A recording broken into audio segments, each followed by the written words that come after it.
The summit hung over a dead blue world like a jewel.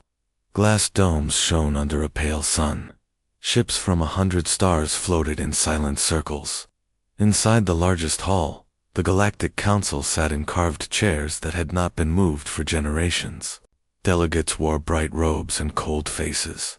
They were used to rules, to careful words, and to slow, smooth decisions. Captain Mara Keen stood at the edge of the glass gallery. She was small among the floating banners, but she did not look small. Her uniform was plain. Her eyes were old with a kind of stubborn light. Around her, ambassadors argued in a dozen languages. They spoke of trade routes, new tariffs, of colony, taxes, and border patrols. Their words slid like water over stone. No one listened to the stone. Mara held a small device in her palm. It fit easily there, a worn metal box with a few wires. She had carried it hidden for years. Few had seen its face. A child on a mining world might not have called it important. Here, in the marble calm of the council, it looked like a threat. The main speaker, a tall delegate from the Imperium, smiled with the practiced softness of a predator. He recited treaties and old precedents. He spoke of peace and order. He used the kind of words that tie hands. When he finished, the hall waited. The cameras zoomed, hot and hungry. Mara walked from the gallery down to the central stage. A hush fell so fast that it felt like a held breath. The delegates watched, the way a crowd watches a match after a bell. Mara did not scream. She walked. At the center, with all eyes on her, she opened her hand and dropped a little device onto the marble floor. It made a small sound, a soft, metallic click. It rolled and stopped at the feet of the Imperium delegate. There was a second of absurd silence. Then the room leaned in. "You lied to them," Mara said, and her voice was steady. The 3 words cut the air. They were not a question. They were a verdict. A delegate laughed first, the thin laugh of someone trying to hide the shock of being accused. The Imperium man's smile broke like glass. Other delegates muttered. Papers shuffled. The council's chair banged a gavel, a hollow sound that meant little in that moment. Mara did not leave. She did not explain. She only looked across the room. In the back, a small man with a soft voice watched her. Dr. Idris Alvi sat with a plain case on his lap. He had gray at his temples and fingers stained from 1,000 late nights. He was not a soldier or a politician. He called himself an engineer and a maker. He had come to the summit because he believed someone should speak plainly. The council debated and debated. They talked of methods and sanctions and precedent. They spoke about a human colony on Halden 7, a small world that had once been rich, but now produced only hunger. The council chose to punish the colony. They would cut supplies. They would send a small patrol to enforce the law. The Imperium called it justice. The delegates called it stability. Mara listened. So did Idris. Mara had seen the colonies. She had held their children. She had seen the ration lines and the hollow bellies. Politicians could speak of stability when they were full. Mara remembered the face of a small girl who had sung a lullaby in a broken voice and then died because the medicine did not arrive. When the vote closed, humans did not plead. They did not bow. Mara stood and turned, her boots making a steady sound on the marble. Her people began to walk out, long lines of plain uniforms through the gilded doors. They left not with banners or bombs, but with their backs straight and their faces calm. They left carrying something more dangerous than fury, a plan. In the parking platforms outside, Mara met Idris in a shadowed corridor. He had his case. His hands trembled once and then steadied. The corridor smelled of cold stone and the faint sing of recycled air. "You should not have come here, Idris," Mara said softly. Her voice had the tired kindness of someone who had seen too much and still hoped. "I had to," Idris answered. They will not listen to soldiers. They listen to law. They listen to old words. But the world does not need more words. It needs tools. He opened his case with slow hands. Inside lay a small array of metal and glass. It was less than the size of a loaf of bread. It looked like a child's toy, and an ocean of difference from the council's grand machines. Idris lifted it with care, and his eyes shone. "This does not shoot anyone," he said. "It does not break ships. It does one thing. It gives plans. It speaks in plain things. To a farmer, it offers a pump. To a medic, it offers a recipe. To a teacher, it gives a way to read aloud. It cannot be owned, Captain. It is a seed." Mara's face did not change. Around them, ships ignited and left.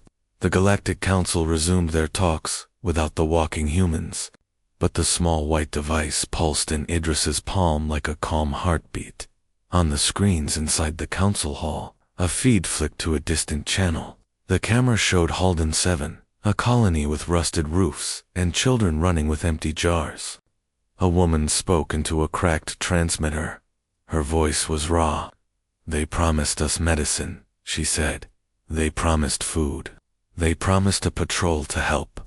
They promised to keep the peace. They took our seed banks instead. They said it was for taxes." The Imperium delegate's face went cold as stone. He looked away from the screen, as if the images were mud that might stain him, but the footage had already moved through the network. It reached 100 private feeds in minutes. For a moment, doubt moved like wind through the council light, but real. Outside, Idris touched a small switch. A soft sound came, like the start of a song. For a second, nothing seemed to happen. Then, on star maps and private channels across the system, a pale bloom appeared, a faint white ring of data, spreading slow as a dawn. The cameras caught the bloom, and the screen on the main stage went white, not with light, but with a sudden blankness that made every heart in the hall beat faster. The delegates scrambled. Alarms blinked. The Imperium cried foul and called for order. But across corridors and under domes, in rusted farms and on mining moons, people leaned forward. They saw the white spread and they felt, suddenly, that promises had weight. The glass between the council and the world had cracked. Mara looked at Idris. He held out the small device like an offering. His face was quiet, and his eyes were full of a kind of tired courage. "This is only a start," he said. Mara nodded. She felt something shift inside her. Not hope, not yet, but the small cold light of a plan that might grow. The summits, magnificent, still trembled above them, but below the marble and the banners, an honest thing had been set loose. The council could punish colonies. They could vote and decree. They were not ready for people who would learn to deny them that power. The hall's screens blurred. The white bloom tilted, and for one long moment, the camera captured the raw edges of the world. A child with a tear, a teacher with a new book, a miner who smiled at a simple drawing. Then the feeds cut. The room filled with noise and angry voices. Outside, ships began to move, and far below, a far smaller kind of ship began its slow work. The spreading of plain designs, straight laws, and a song in simple language that any ear could learn. A pale ring of data had spread from the summit like slow sunrise. It drifted over empty farms, over rusted ports, and down into the deep tunnels of mining moons. Where it touched, it did not shout. It offered. On a small mining moon called Rook 3, the miners were used to listening for the sound of collapse. Tunnels breathed and groaned. Men and women hummed their own songs to keep courage. One night, as the watches changed, the sky above Rook 3 went a soft white. Screens flicked. On in the mess halls, a short, plain message flowed in a single clear voice, and then a bundle of files followed. Diagrams, simple engines, recipes for clean water pumps, and a slow, steady tune that read like instructions. Old Sarah sat at a table with a bowl of cold stew. Her hands were thick with calluses. She opened a file and saw a drawing of a pump she had never seen. The parts were small and clear. The language was simple. No patents. No price tag. The diagrams spoke like a teacher. Syra felt her heart lift a little. She had fixed machines with glue and hope for years. Now she had a real plan. A child named Yalan listened to the tune. He learned the rhythm by ear and began to sing it while he set bolts. The song was not a command, it was a guide. Each line matched a step. Within a week, a crude pump drew clean water from a deep vein that had been dry for decades. Mothers stopped walking long miles for water. Babies drank and slept. People stared at the pump as if it were a small miracle.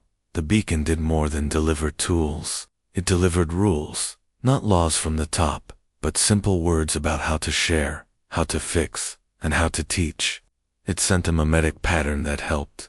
People teach each other to read better, to count, and to keep records that pirates and tax collectors could not twist easily. It gave a low, steady rhythm. Learn, make, share. Across the systems, teaching circles formed. Merchants traded parts instead of gold. A nurse on a dry station used beacon plans to assemble a cheap sterilizer. A teacher in a ruined city printed a single folded book for children and then taught them in the open square. Word moved like a river.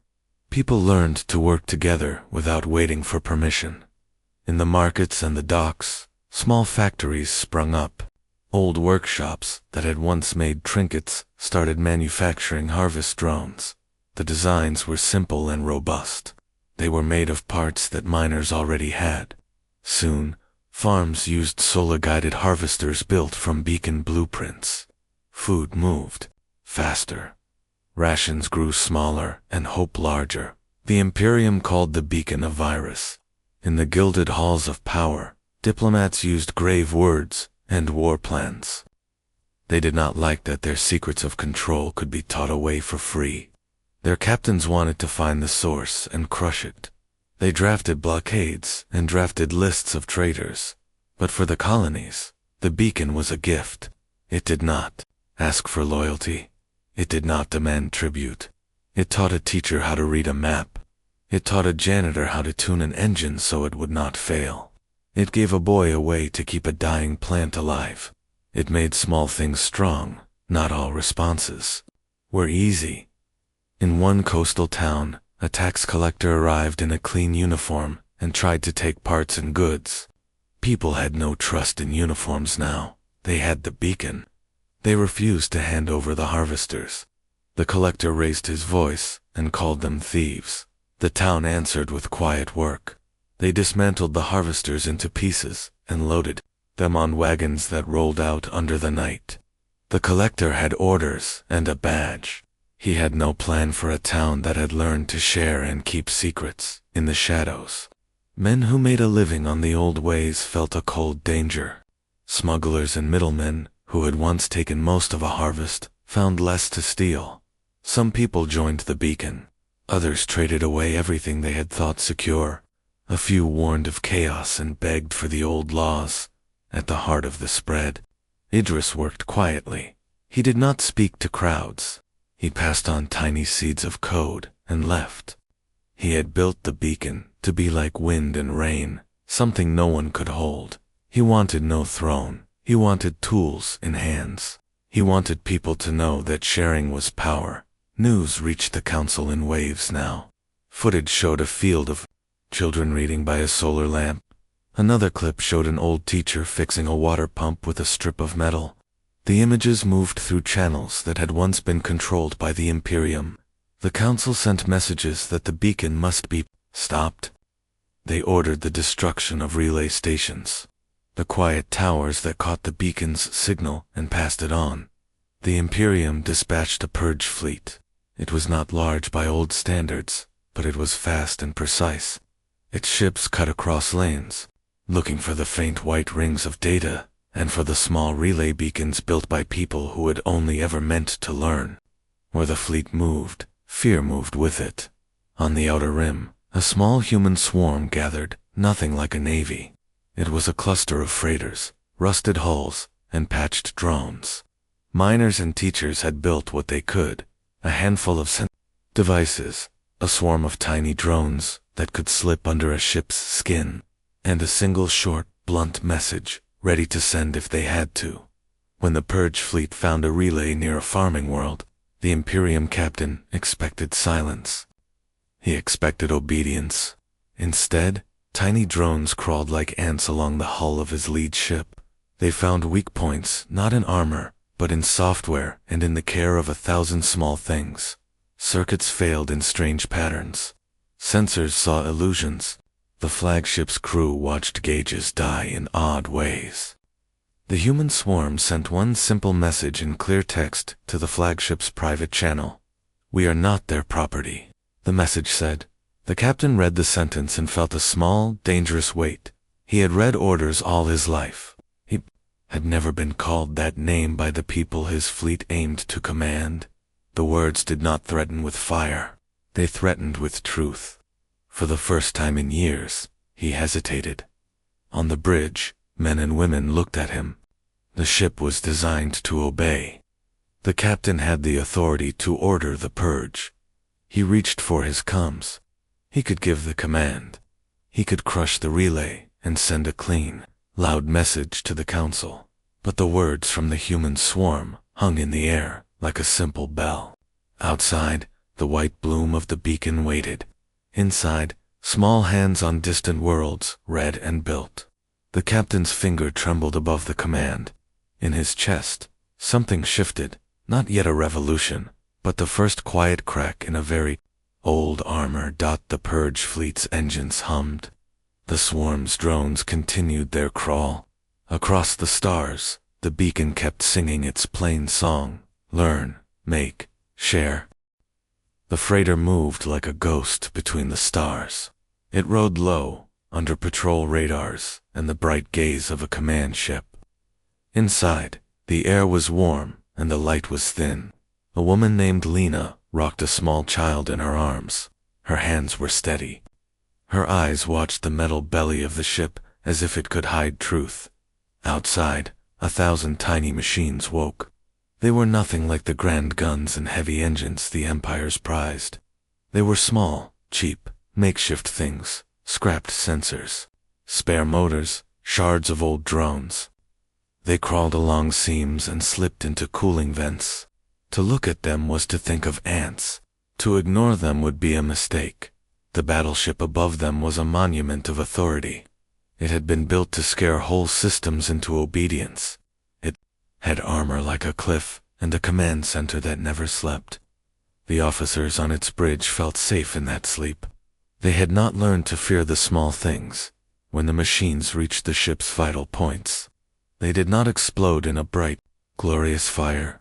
They did things the big guns did not expect. A coolant valve jammed. A targeting sensor misread a star.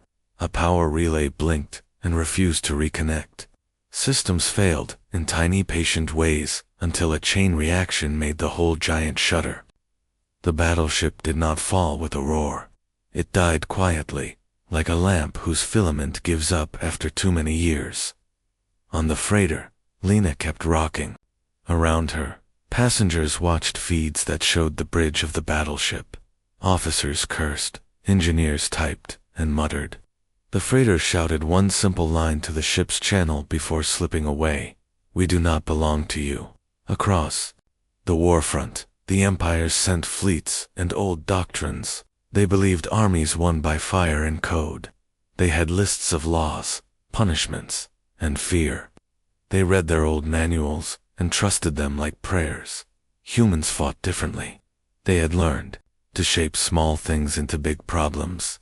They used swarms of tiny machines that could crawl into the cracks of command systems. They used simple code that spread like a story. Confusing old ship A is trained to expect oceans of formal communication. They sent songs, short mimetic patterns that taught children how to fly a patchwork drone and taught engineers how to rewire a sensor with a spoon. Mara moved like a quiet storm. She led a small team that moved through cities like shadows. Her plan was never to face a fleet on a field.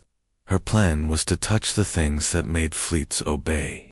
One night, under the ruined beams of a control tower, Mara and a handful of children scaled the scaffolding. The tower was a cone of glass and brass that watched over a system's traffic. Its eyes could call a ship down in seconds. The children were not soldiers. They were learners who had grown up with the beacon's songs. They hummed the tune that taught gyros and timing while their small hands adjusted a sensor. Their fingers moved like trained birds. They did not hack by force. They taught the tower to see a different truth. When the tower came back alive, it gave a false command to a fleet: shift to passive, stand down, power to minimal. The fleet obeyed because it trusted the tower. No one expected a tower to tell a better truth than a captain. The fleet drifted. Supplies failed to reach the Imperial garrisons. Men and machines waited for orders that did not come. Not every fight was clever. In one port, a merchant freighter was boarded by an Imperial patrol. The patrol expected guns. The ship carried no guns. It carried children and books, and a swarm of repair bots that rose from crates like startled birds. The bots swarmed the patrol's boots, then crawled up their sleeves too short Acom's harness. By the time the patrol realized, the bots did not kill. Their ship had lost their sensor link. They stumbled and fell into a trap of silence. The war changed people. Soldiers who had lived by strict code started to read the beacon's simple broadcasts for themselves. A mechanic named Joss, on a cruiser, found a beacon file that showed how a city had saved itself with gardens and shared stores. He had been proud to serve. He had been proud of order. Reading the file, he felt the old pride break like thin ice. He began to whisper in the mess hall about the children he had seen on a supply run in a ruined town. Not all Imperial officers accepted the change. Some doubled down. They raised a flag of revenge and scorched a farming district to make an example. They believed terror would recharge obedience. But terror breeds strange things. It breeds anger and questions, and some questions become doors. One man, Captain Drake, had lived his life inside rules. He had the steady hands and the quick throat of a man used to giving commands. He had never doubted the Council's word. Then he found a beacon signal cross his private channel by mistake. It was a soft thing, a nurse showing how to keep a baby warm, a teacher showing how to read a map, a simple record of an old treaty that did not match the one he had been taught. Drake kept reading, the beacon's files stacked like peeling paint on an old wall. Each file showed a small piece that did not fit the official story. A report here, a ledger there, names crossed out like they had been erased from a book. The files whispered of worlds that had vanished under quarantine, and of supply convoys that had been rerouted when leaders needed a scapegoat. At first, Drake could not believe it. He checked orders. He called his superiors. He heard the soft word that men use when they want to stop a thought: protocol. Protocol did not explain the ledger. A cold line of doubt ran through his chest. He hid the files in his cabin and read them again at night. The words did something to him that no missile ever had. They opened a question. While the war unfolded, in small clever attacks, the beacon kept moving like slow rain. It taught more children to fly drones, more nurses to stitch wounds with careful hands, more teachers to fold paper books and pass them in alleys.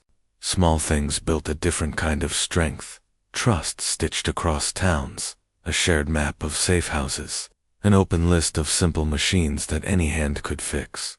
In one battle, a huge Imperial convoy attacked a line of cargo freighters. The convoy expected to take goods and scare the people who hid behind them. Instead, the convoy's own systems confused each other. Lights blinked in the wrong order. Engines misfired. A small swan of drones had learned to speak the convoy's code in the wrong rhythm. The convoy drifted and slowed. The freighters slipped away under the pale light of a new dawn. At the end of the day, as ships drifted through the dark like tired beasts, Drake sat in his cabin with the files on his lap. He had seen the quiet death of a battleship.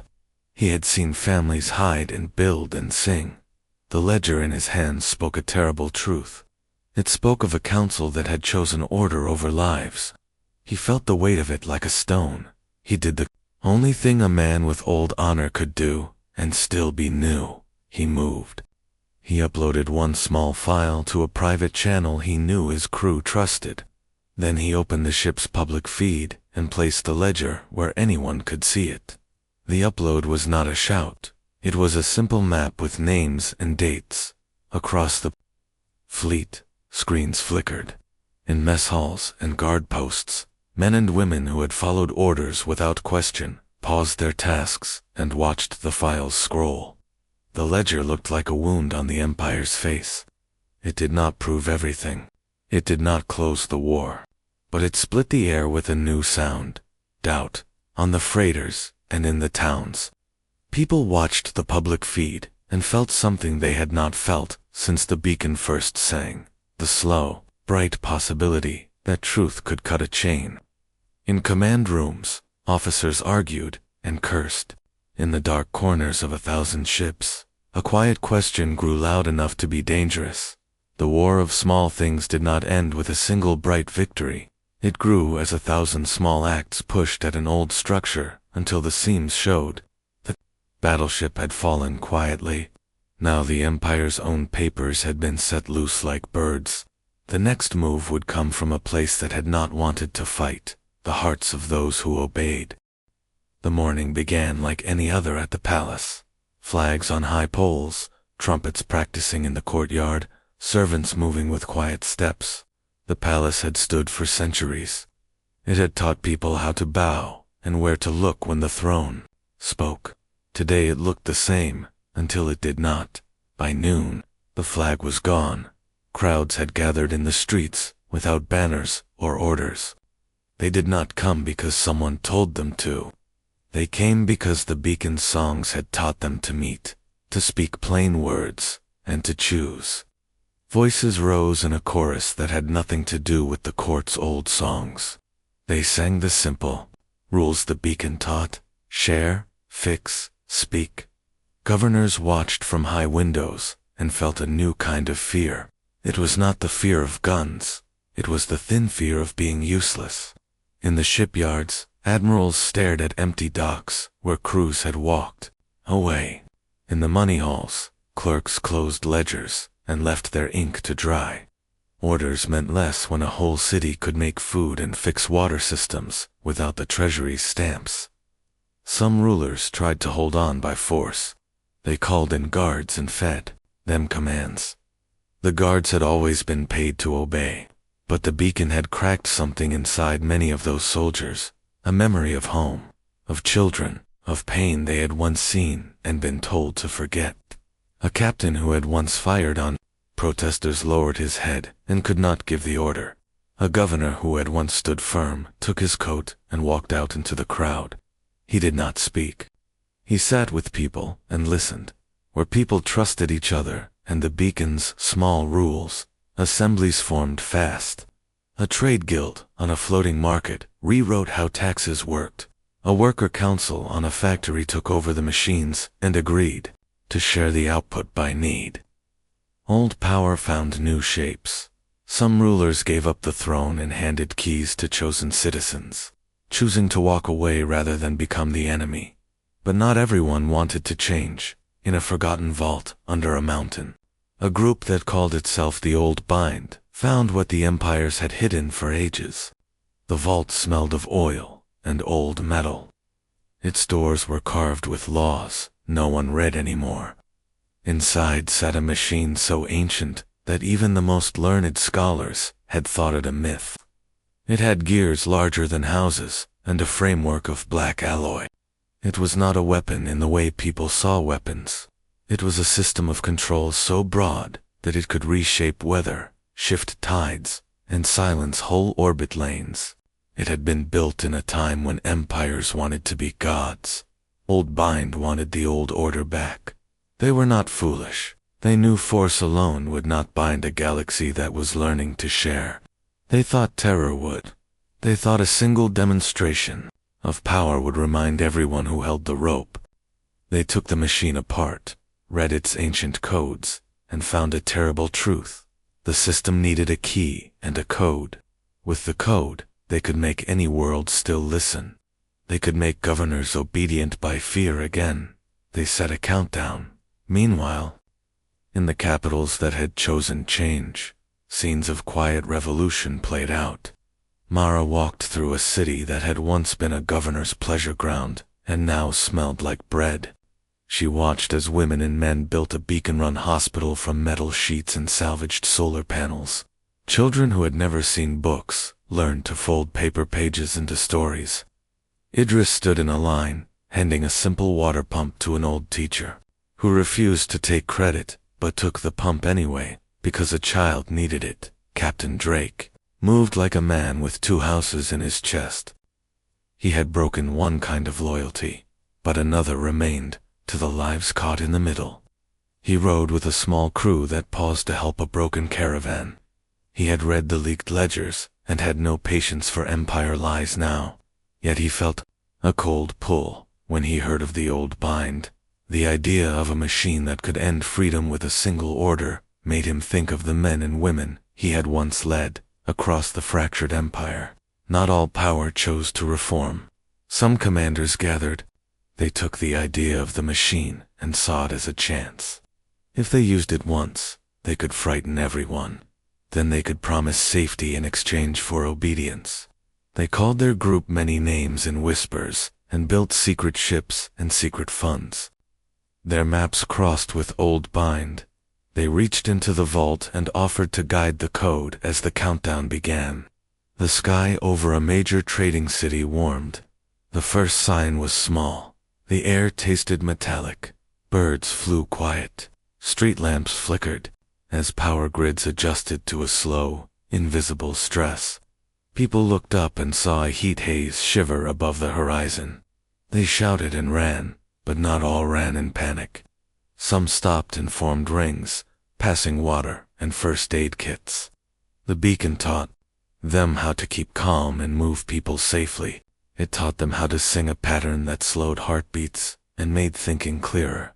In the palace, a governor who had just handed power to a citizen assembly felt the ground lose its certainty.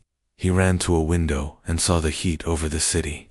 He thought of the old days when empires made decisions in cool rooms without seeing the cost. He thought of the ledger Drake had released and the children at Halden 7 who had once died for empty promises. He took a small communicator and sent a message to any captain who would listen. Stop the vault. Find the key. Mara and Drake heard that message in different places. Mara was in a hospital, helping one child who had been burned by the sun. Drake was on his ship, staring at a public feed that showed the vault's door opening on an old transmission. He saw men in old uniforms and a black-hipped leader raise the machine's inner wheel. The screen showed the inner console. Red digits bloomed 0 hours, 29 minutes and 50 seconds. A white-hot line of light kissed the sky, and the heat deepened. The city's metal roofs already began to swell. People screamed, guards ran.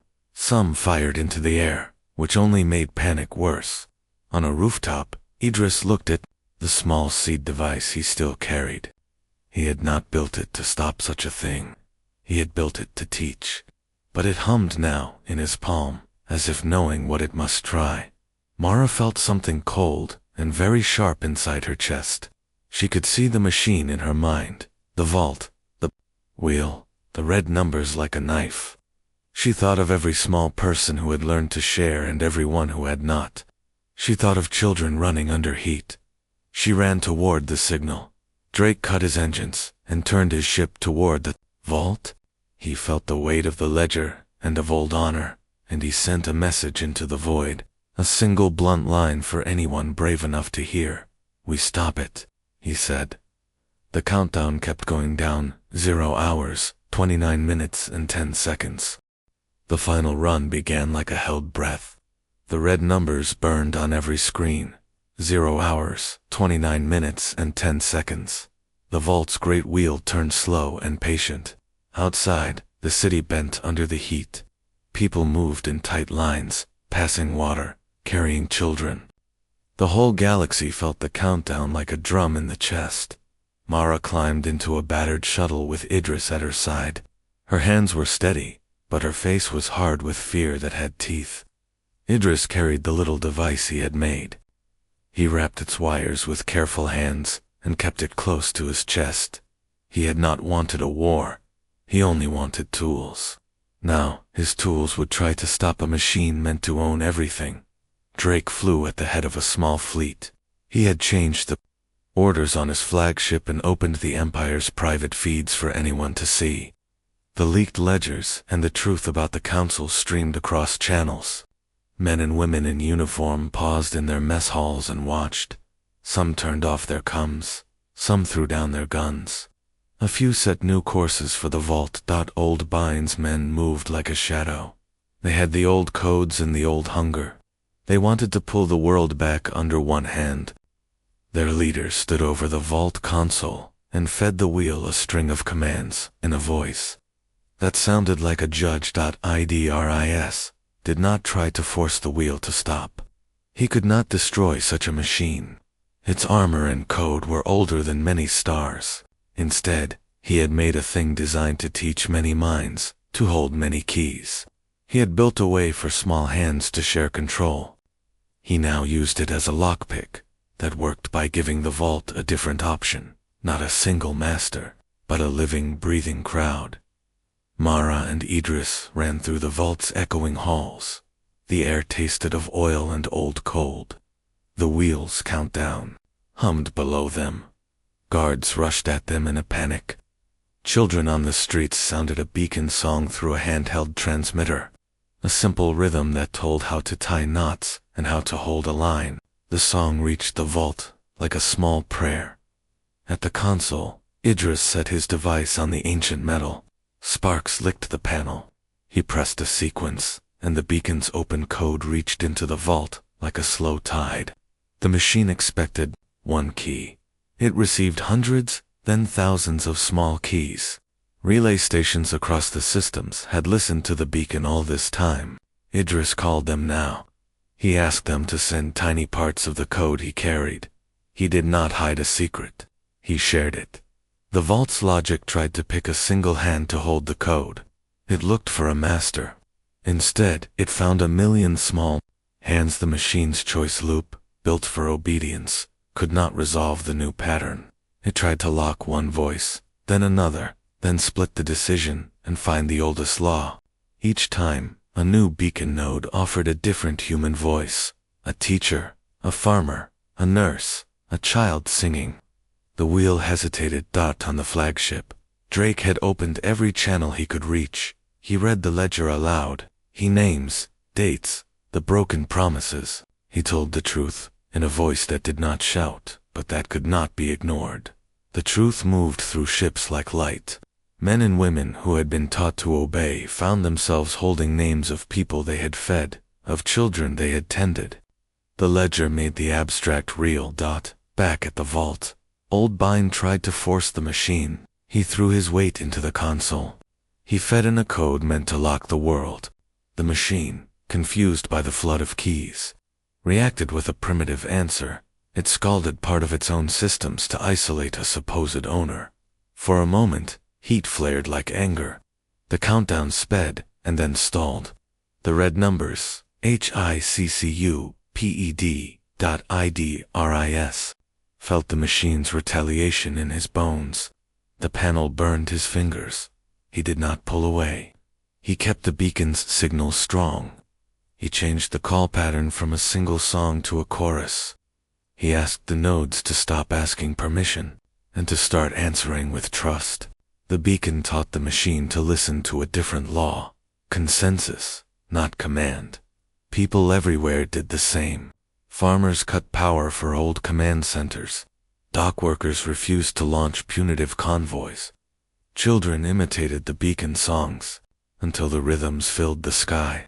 Thousands of small acts pressed on the vault's rules like water on a stone.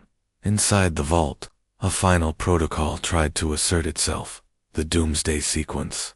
It looked for a single controller's signature. It found 1,000 signatures, and one plain phrase that came from Idris' device, and from the freighters, and from schoolrooms across the systems. Give it to all. Give it to none. The code could not choose. It could not kill when everyone now held a share. With a grinding of old metal, the wheel stopped. The red numbers fell to black. A silence crashed like a wave. For a moment, no one breathed. Then people in the streets began to cry. Some fell to their knees. Some hugged strangers. Idris slumped and breathed deep, his hands shaking. He had burned. His skin on the console. His hair smelled of ozone. Mara put an arm around him and felt the small, stubborn life still there. Drake lowered his flagship into orbit. He opened a clear channel and said one small thing to everyone who would listen. This was never about one species winning. It was about who gets to say what is true. Today we learned that truth wins when it is shared. The old binds scattered. Their leader slipped into the dark with his plans, but many of his holdouts found no refuge. Men who had once served him saw the new world and could not bear the shame. Some surrendered. Some vanished. The battle for power was not finished, but its shape had changed. In the weeks that followed, empires did not vanish with a single blow. They eroded. Trade leagues formed from old merchant houses and new worker councils. Citizens' assemblies wrote simple laws in plain words. Beacon relay farms were built and run by local councils. Knowledge became a common good, not a toll booth. The council's carved chairs remained, but new faces sat at a different kind of table. Idris healed in a clinic run by a beacon nurse who had once been a janitor. He laughed once when a small child brought him a paper boat. Mara went to Halden and stood at the place where a child had once died. She left a small carved stone there and wrote nothing on it. She let the place say what it must. Months later, in a small square on a new world, people built a monument from stones they had found and polished. A child put the last stone on top and stepped back. The monument read simply, in a dozen languages, "We will share, or we will fail." The galaxy did not end. Old ways faded, new ones grew. People kept the beacon not as control, but as a tool. They used it to teach, to fix, and to remember. Empires learned what it meant to be watched by the people they once thought small. And in the quiet moments, Mara would sometimes sit by a window and listen to the beacon sing a low song of simple things, pumps, pages, and songs, and she would smile, because she knew the end of empires had begun with one honest voice.